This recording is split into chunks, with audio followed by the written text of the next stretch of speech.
Hello YouTube, it's Chris Bergstrom from BushidoPhoto.com. Today I'm going to talk to you about 5 things that will help you improve your flash photography. Sit tight, it's going to be a wild ride.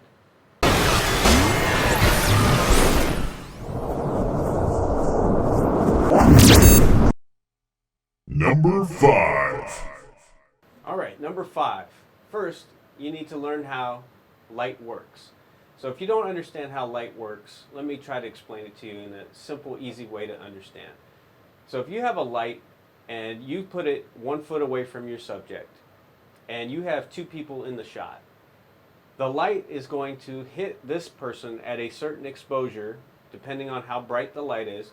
Let's just say, for the example of this tutorial, that the exposure is f8. f8 is a perfect exposure on the first subject. As the light gets further away, because it's in so close, it is going to fall off quickly. So that means the subject standing right next to my subject from the light is now going to be, let's say, 1 or 2 stops darker. So underexposed. So we have a proper exposure of f8, and the exposure over here is actually f5.6 or f4 is what we would need to set our camera to bring their exposure up in the scene. So how do we fix this? Well, one way we could fix it is add another light to the other side and measure it at f8, whether that's using a light meter or taking test shots in your camera. Either way works just fine.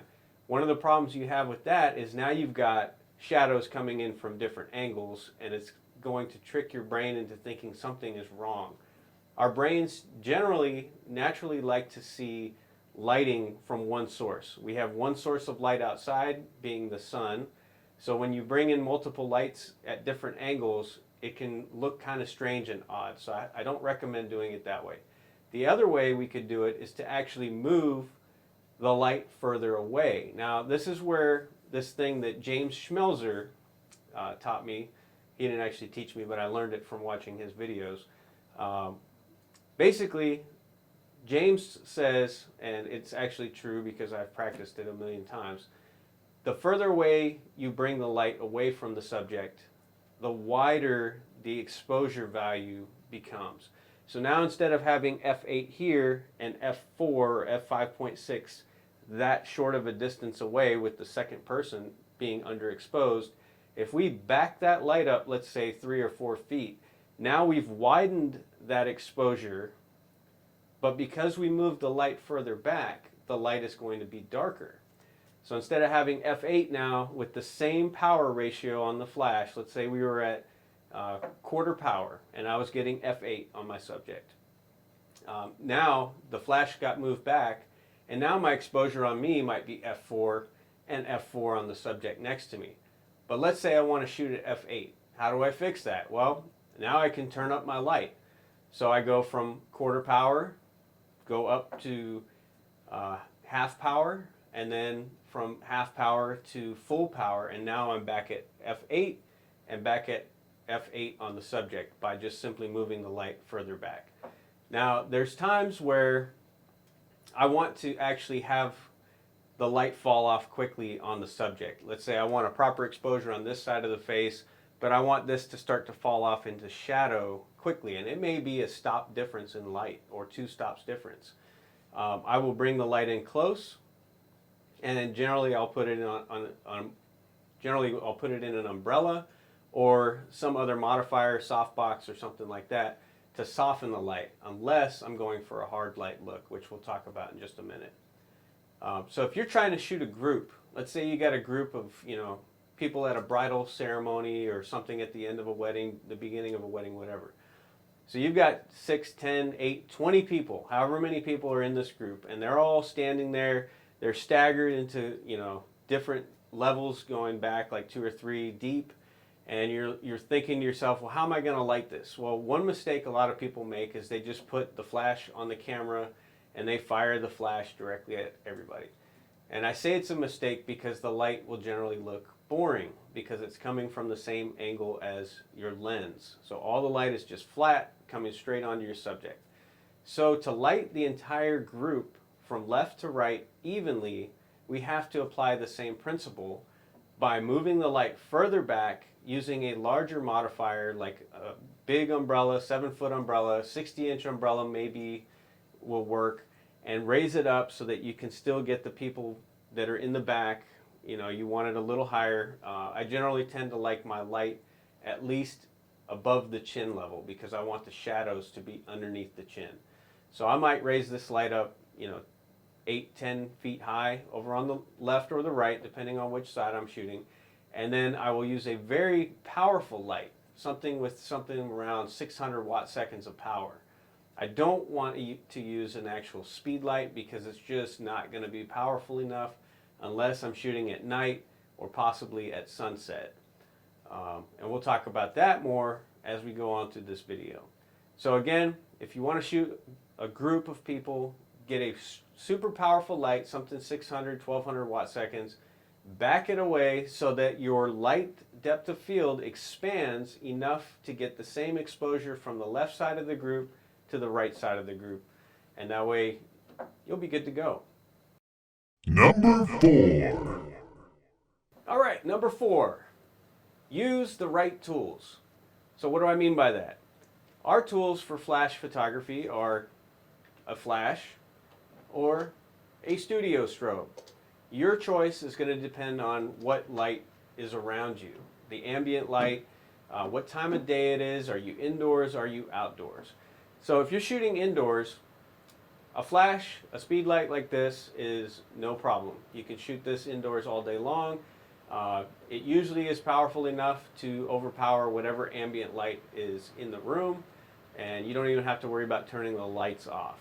If you're at a wedding, let's say in a church, it's dark already, these little speed lights do wonders in places like that.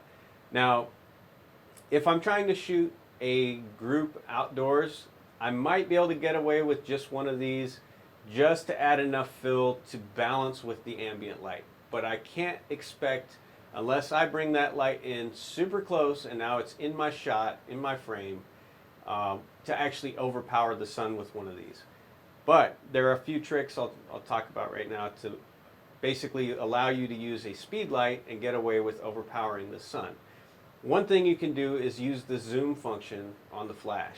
So a lot of people will shoot with the flash set to the widest setting. Well, if you're shooting with a telephoto lens and let's say an 85mm lens, and I'm only seeing this much of the photo in the frame, that wide angle of 24mm on the flash is just wasting light. It's spitting it out all over the side, outside of the frame where I can't even see it. So that's inefficient. So what you could do is zoom the flash in.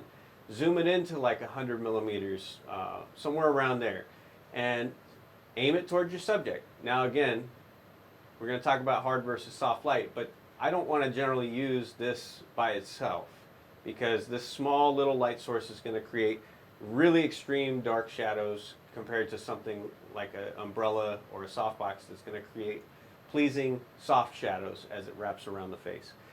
So one thing is you could zoom it, which will make the power more effective and send a tunnel of light towards your subjects instead of just sending it everywhere all over the scene.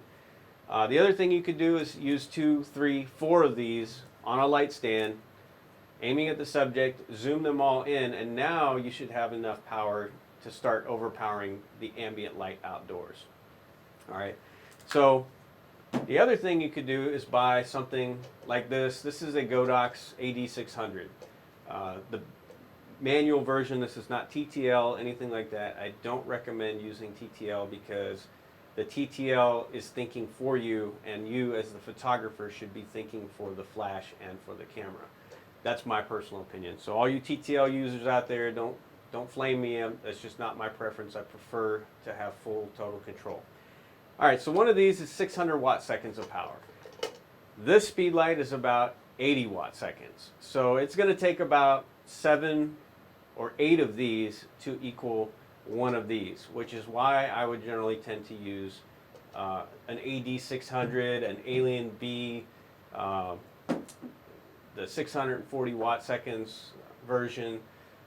I would want to use something like that, or even a 1200 watt second. You know, they've got the White Lightnings, the Zeus. There's a bunch of brands out there that you could go with.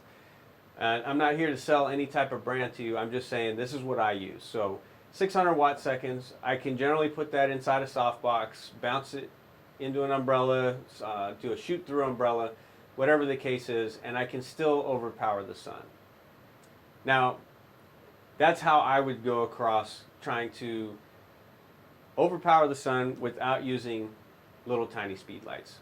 Yeah, these run about 60 bucks a piece for this Godox TT600. So I could buy 6 or 7 of these, but then you run into how am I going to mount them and all that kind of jazz. So if I bring 1 or 2 of these, now I can have a ton of light. And they also fire in high speed sync with now my Fuji X-Pro2, the X-T1, and basically any pro line Fuji camera. You can definitely shoot high speed sync with the Cactus V6.2 trigger, which just came out not too long ago. So I've tested this. I just did a photo shoot down in Okinawa. It worked perfectly. I was able to shoot up to 1/8,000th of a second.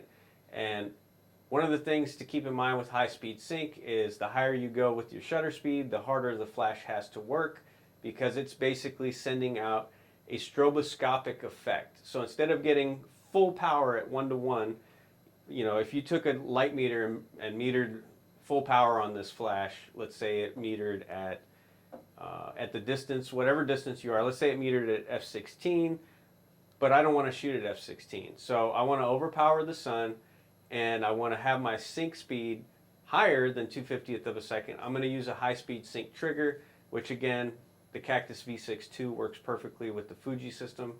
It's currently the only trigger that I know of that actually will allow high speed sync with a Fuji camera. So I'm pretty happy about that they came out with that. So as I raise my shutter speed up, you know, 2,000th, 4,000th of a second, 8,000th of a second, I'm basically losing power out of my flash. So now I'm able to darken the ambient light by going up to, let's say, 4,000th of a second, and I'm shooting at f1.4, f2, f2.8, so I can get that shallow depth of field and that blurred out background that I really like shooting with. Instead of having to shoot at f16 where everything in the frame is in focus from your subject all the way to infinity, now I can have that high-end, you know, shallow depth of field look that doesn't look like I was shooting in the middle of the day, because I'm able to turn that ambient light down by shooting at a higher shutter speed. But because you lose so much power with the high-speed sync, you do have to move the flash in close or use more than one of them. So if I use 2 Godox 8600s at high-speed sync, bouncing into the same softbox or into the same umbrella, even if I used one of these, I would have to have the flash about 3, 4, 5 feet away from my subject. Anything beyond that, and I'm really not getting the brightness in the full frame, because the flash is dividing that full power into however many flashes it takes to cover the sensor as it crosses from slightly open all the way to the top in 1/8,000th of a second. So that's one of the downsides to high-speed sync. The other thing you could do is turn the flash all the way to full power and put a neutral density filter. I use variable neutral density filters sometimes. But now that I have the high-speed sync capability, I find that I'm using them less and less, because it's one less piece of gear I have to bring with me. But yeah, so that's basically using the right tool for the job. I'm not going to go outdoors in a bright sunlight with one of these and expect to darken the ambient light by 2 to 3 stops. It's not going to happen unless I zoom the flash in, put it in really close, and don't modify it. Because every time I use a modifier, I'm cutting the light power by 1 stop, 2 stops, whatever the case may be. Softbox is going to make your flash less efficient. An umbrella, same thing. It has to cut through that or bounce out of it, and it's just not going to be as efficient. So use the right tool for the job. In the studio, speed lights, no problem all day long. In the studio, high-powered studio strobe, 600, 1200, whatever watt seconds you want to use, all day, every day, no problem. And I can shoot with this outside and really overpower the sun. But one thing I do want to mention is with the Godox 8600, it's 600 watt second flash, I can go down to 1/256th power, which depending on what modifiers I'm using, I may only be able to get down to f2.8 on my exposure, depending on the size of the room, how close I want the flash in, and whatnot. So there are times where this is too powerful and I end up having to go with a speed light because I want to shoot at f1.2 sometimes, or f1.4 in the studio. Now, a way to get around that is I could take this flash and I could put it in a modifier that really takes 1 to 2 stops of light out and then back the flash up. But what do you have a problem with when you do that is now the flash depth of field of the light is wider. So my background is going to be, brighter than I want it to be. My subject is going to be evenly lit from side to side. There's not going to be that quick fall off that I like to shoot with. I generally like my lights in pretty close, usually within 2 to 3 feet, rather than 10 feet away from my subject. Because I shoot in small studios most of the time, that works for me. One thing you could try though is to feather the light.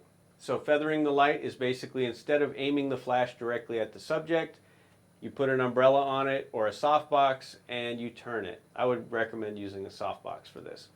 And now the flash is actually firing this way and it's skimming across the face, not hitting the background directly. So that's a good tip. I hope you enjoyed that one. Now let's go to number 3. Number 3. All right, number 3, studio versus outdoors. I like to shoot in both. Some people are studio only shooters, some people are only outdoor shooters. I like to shoot both with strobes. I generally try to take my strobes with me so that I can affect the light in the way that I want. When I walk outside, I don't always have the quality of light that I want to shoot with my subject. It may be an overcast day, which means the light is very broad. It's stretching from that side to that side of the horizon, that side and that side. It's just, there's light everywhere. It's very flat.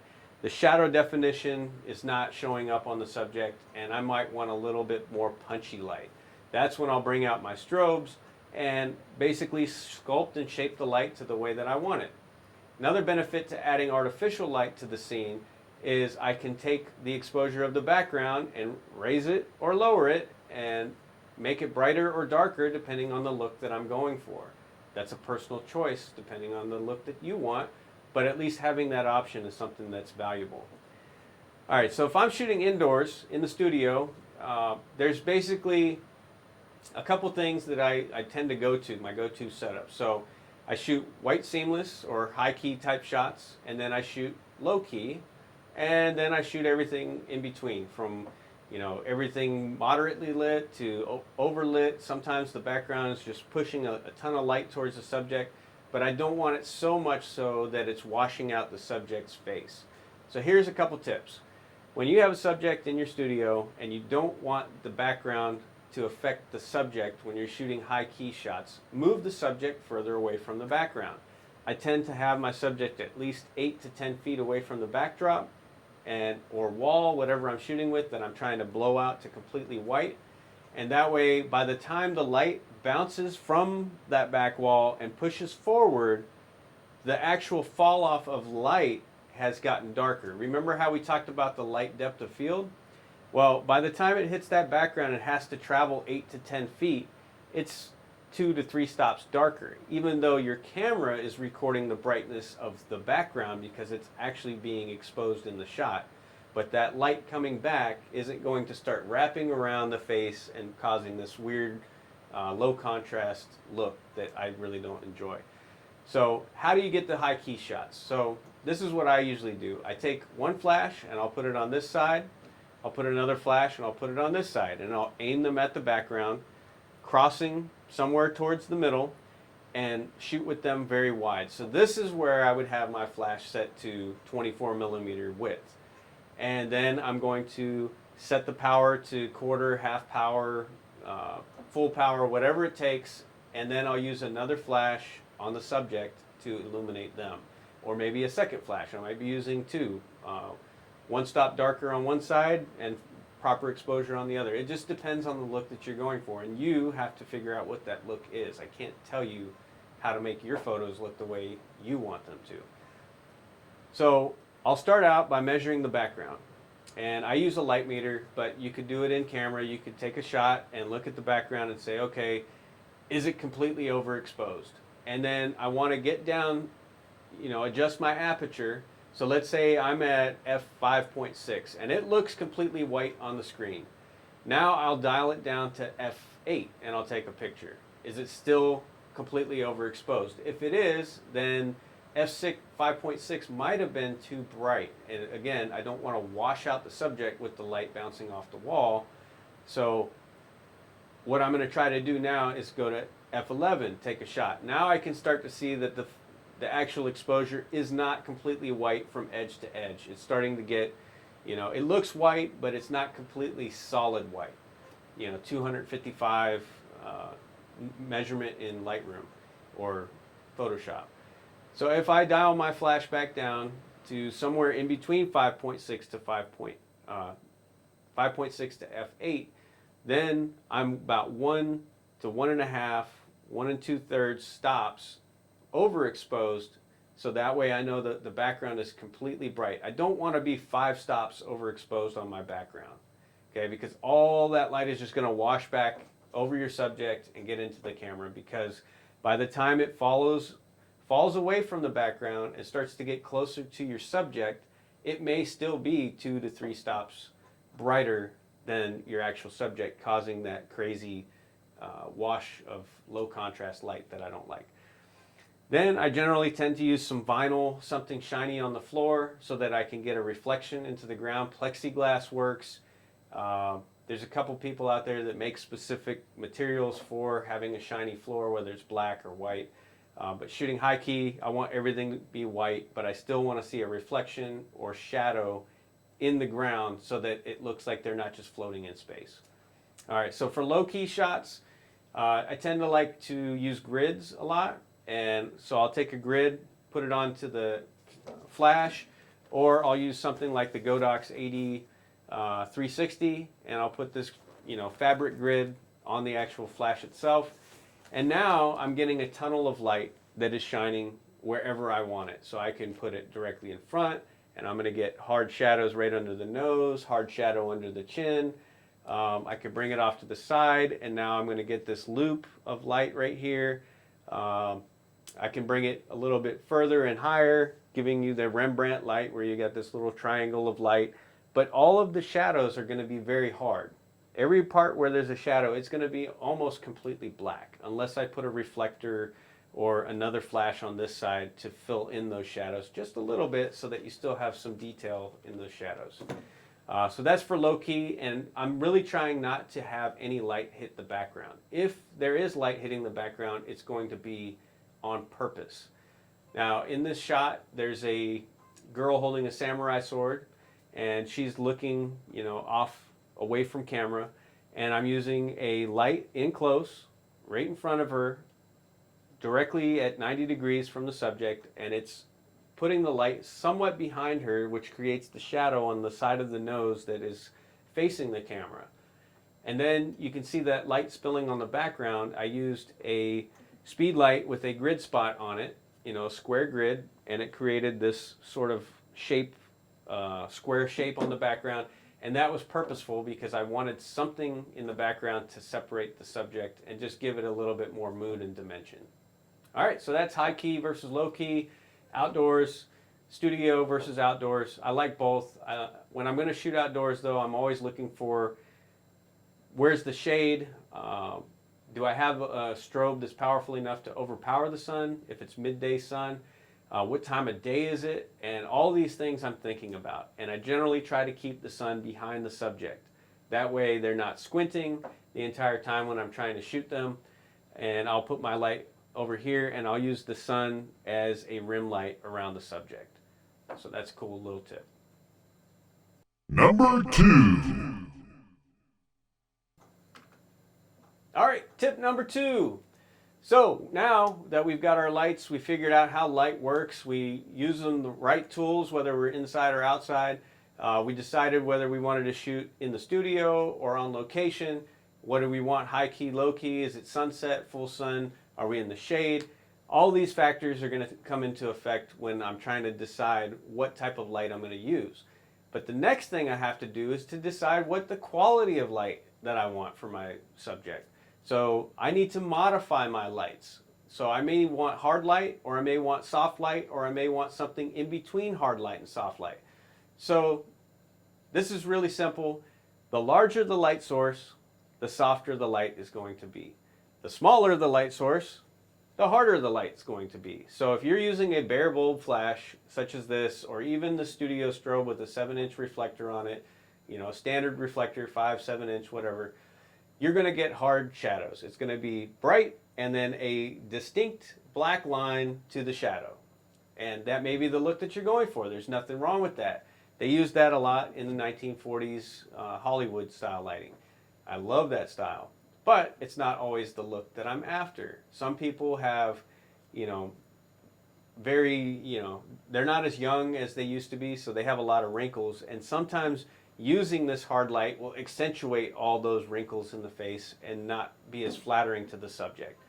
Okay, so when I want to soften those, you know, imperfections or age marks, whatever you want to call them, then I'm going to use a bigger light source. So I'm going to use something like a 60-inch umbrella. I'm going to use a 50-inch softbox, 42-inch, somewhere in that neighborhood. And I'm going to stick it off to the side and play with the direction of light by moving it around. So that's going to soften the shadows. Instead of having a quick transition from light to dark, it's going to be a very gradual and very soft, pleasing looking light. This is great for beauty type shots. Anytime that you just want to have a nice soft light. Okay, then there's something kind of in between. You could use a beauty dish. You could use a smaller softbox. So now you're not quite as small as this, but you're not as big as a 60-inch umbrella or 7-foot umbrella or whatever big modifier that you're using to soften the light.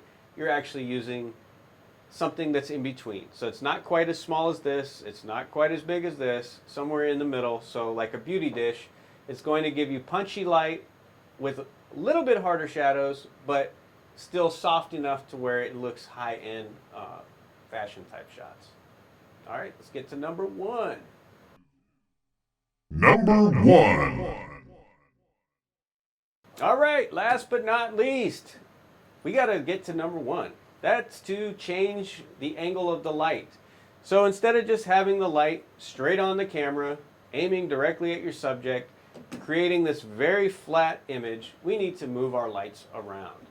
Okay, so what we can do is we can raise it still straight up in front of the camera, but it's going to create nice butterfly shadow underneath the nose. You're going to have, you know, some shadow under the chin, which adds dimension. Now, typically when I use that type of shot, I'm going to put something underneath like a reflector or bounce another light into a reflector that's on the ground just to fill in some of the shadows, because what we want are catch lights in the eyes. So I don't want my light up so high that I don't get any catch lights, or if that happens, then I'm going to put a reflector underneath to at least get some glimmer of light in the eyes, which in my opinion makes a photo look more alive and makes the person look less lifeless. Without those catch lights, their eyes just look kind of dull and boring. All right, so that's straight on, kind of flat light. What I don't recommend is just putting the flash on the camera and blasting it at your subject. If you have no way to get the flash off the camera with, you know, you don't have radio triggers yet, you don't have light stands, you don't have a friend, you know, to hold the light for you, and you have to put it on the actual camera, then you could try bouncing it off this wall. You could try bouncing it off that wall, or you could actually shoot behind you and put something like a reflector up here to bounce into, and now you're creating sort of a softbox effect just by putting the flash in front, or aiming the flash behind you rather, and then bouncing that towards them. So we're trying to modify the size of the light instead of just having the light coming from the same angle as the camera directly at the subject. Now the light's coming from up here and it's hitting the subject in a more flattering way. So that's straight on. Now let's talk about all the other angles that I tend to use. So 45 degrees is a very safe angle. So it's 45 degrees to your subject. It creates nice shadows, separation, so you can actually see the features of the face. Now this is great for when you're starting out in a photo shoot. Just go there as your first go-to setup, 45 degrees, but you'll find over time that you're going to get bored with this because the light does look the same every time, especially if you're only using one light. It's just, okay, I got the shot, and you may be kind of, over time, you're going to kind of get bored with that. So the next thing you could do is, let's take the flash and let's get a little more dramatic and move it to 90 degrees. So as we're shooting from 90 degrees, what you're going to get is split lighting if your subject is facing the camera. But if you turn your subject towards the light, then you'll actually get a little bit of shadow on the nose towards the camera. And as long as they're not looking directly at the light, they're going to be looking slightly in between 90 to 45 degrees, somewhere in that neighborhood. The light is going to hit the face, and you're going to get some nice shadows, some separation, some definition from the background, but it's still not that boring, same old 45-degree angle that, I shoot that a lot, but I get tired of it, so I want to try something new. The next thing you could try is move the light from 90 degrees to behind the subject to somewhere around 120 degrees. Now, if I have my subject looking somewhere at 90, again, to 45 degrees, that light is going to skim across the face, and it's going to create really dramatic light. Now, one thing you're going to notice is that the back side of the head is going to fall into shadow. So I will tend to put another flash in the same position on the back side. So now I'm basically sculpting the person off of the background, creating a rim light around the subject. And then if I need to, I'll add a hair light, I'll add a light to the background if I want to, and I'll use something, to modify the light, like a light blaster, something like that. And I'll shine a flash through a little gobo that has stuff cut out in it just to create speckled and dappled light on the background. Different patterns, they have all kinds of cool things that you could check out. I think it's lightblaster.com, and if you Google Light Blaster, you can check them out. They're pretty fun to work with. So anyway, that's 5 top tips that I would give to improve your flash photography, and I hope you enjoyed it, and I'll talk to you guys soon.